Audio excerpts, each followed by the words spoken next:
Scott, have you seen The Man Who Knew Too Much? Which one? Well, that's right. It was remade, and it has the rare distinction of being a movie where the director, Alfred Hitchcock, remade their own picture. So we're going to talk about that. But first, what's the deal with movie remakes? What do you think about them? In general, I'm kind of cynical and more downtrodden on remakes, because it's like, why, when you have so many different great writers, great source material in terms of all sorts of books and short stories, to be able to put those on the big screen, why remake something that's already been done? Now, the example that you give, though, is Alfred Hitchcock. And Alfred Hitchcock was a great director, and he saw that, he made the original one when he was still in Britain, and he made the second version when he was in Hollywood, and he expanded upon it, and it was bigger, it was in color, and so that would be a reason why you would want to remake a film. But in general, it just seems like unless you know that you can make the film better, there's no point in a remake. Right. Although there are points. I think you're right that I think sometimes Hollywood just is desperate for ideas. The gold in Hollywood is still a great story and a great screenplay. And sometimes these studios or production companies are like, what can we do? Oh, let's just do a movie version of the Flintstones. Stupid ideas because they're desperate to get something out and think they can make some money. But sometimes they update them in an interesting way. And we're going to talk about remakes. Aren't we going to talk about some where we think one of us or both of us think that the remake is better than the original? Yeah, and that would be the indication why that would go to what I was saying. If you can make it better, then make it better. Yeah. And the first one doesn't even have to be bad. Sometimes it's good and then they make an even better one. So The Man Who Knew Too Much, do you feel that the remake is a better film than the original? Oh, that's a really good question. I think in some ways the original has a little more original energy to it. It was the film that really made Hitchcock a kind of international star and eventually wrote his ticket to Hollywood. It was 1934, so it was even relatively early in his British career in the sound era. And the stories are the same. They have the same climax in the Royal Albert Hall with a symphony playing and the assassination that's going to take place when the cymbals crash. Even the same piece of music is played then. The difference is that the remake is big. I mean, the remake is a widescreen, Technicolor, major A picture starring James Stewart and Doris Day.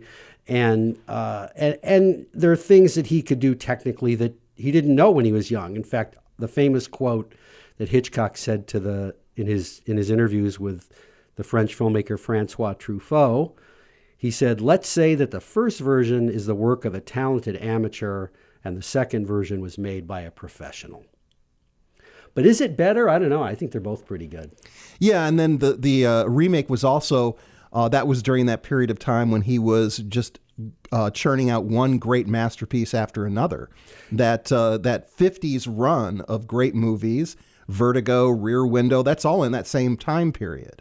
And for the same studio. I was reading up on this a little. Apparently he had a 5-picture contract with Paramount. And out of that came Rear Window and Vertigo, 2 of his masterpieces, and a couple other films. And he had one more to make. And one version of the story says he just decided to remake this movie to fulfill the contract. He showed it to a producer and said, "Do you think we could do this?" But surely he must have had other reasons to take out of the dozens of movies he'd made at this point, to pick one and remake it. I think he just thought he could do more interesting things with it. One thing I noticed, and we talked about, and let's talk about a bunch of them, is that a lot of them, a huge number of remakes, tend to be sci-fi or horror films. Why is that? Well, maybe because of the evolution in terms of special effects. Maybe the way that the films were framed within the original time period, that now that because of other events, the directors and the writers and producers feel like we can update this and put this in a modern perspective. And one of my films that I looked at was The War of the Worlds. The first version that came out in 1953 was shortly after the end of World War II. And the 2005 remake that Steven Spielberg did was just a few years after the attacks on September 11, 2001. So, and both films are sort of framed within that sort of newsworthy, aspect. Yeah. My favorite's the early one. I like that because it's just a classic sci-fi film from the 50s. The other one, of course, is extremely well made and competent, but I don't think it has the energy of the original. Well, I would have probably agreed with you a couple of weeks ago before I went and looked back at the 1953 version, which was groundbreaking. It really was groundbreaking. Up until that point, a lot of the invasion movies were kind of campy, and this took it very seriously. It's very dark. There's a sense of dread in it, and it's not really about the characters. It's not a personal film. Whereas the remake is more emotional, it's family oriented, and it's all seen through the eyes of the main character, Tom Cruise, who's just trying to keep his children alive. Whereas in the original, it was, there a lot of effort looking at the futile military efforts, There is an obligatory sort of romantic subplot in there that's unnecessary, but a lot of movies had that at the time. I love both films, and I didn't realize how much I enjoyed the 2005 one at the time until I looked back at it recently. Maybe I just like the classic military trope of, the whole U.S. military can't defeat these aliens from Mars, and I less am liking the star-driven Tom Cruise idea. They're both good movies. How about The Time Machine, as long as we're talking about H.G. Wells? Well, The Time Machine is a film, and I'm sure, given our age, that we both grew up watching this over and over again on television. Yeah, the 1960 version with Rod Taylor and Yvette Mimieux.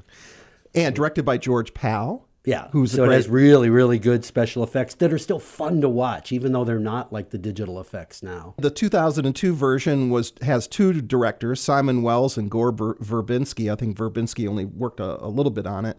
And between those two, I definitely would say that the 1960 is one that I enjoy way more. So we bred ourselves into castes, some to be our eyes and ears, some to be our muscles and sinews. Oh, you mean you're hunters? Yes. Bred to be predators, but bred also to be controlled, you see. My caste concentrated on expanding our cerebral abilities. Both films deviate from the book, the original H.G. Wells book. But the 2002 one does it in a way that, to me, was just sort of pandering and adding things just because maybe the producers thought we need to have this. We need to have this extra layer of violence. We need to have a central evil character, which is portrayed by Jeremy Irons as the Uber Morlock, which Right. wasn't necessary. That was not a part of the original narrative, and it wasn't part of the 1960 movie. It's darker and more depressing. The original one is more fun.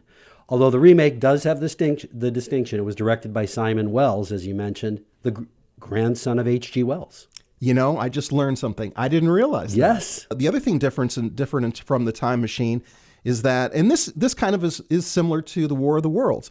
In 1960, the United States was really preoccupied with nuclear weapons and nuclear war and possible apocalyptic war happening. And that's really what the character, Rod Taylor, sees as he goes into the future, that there was some nuclear conflict that resulted in ruining the world for a period of time.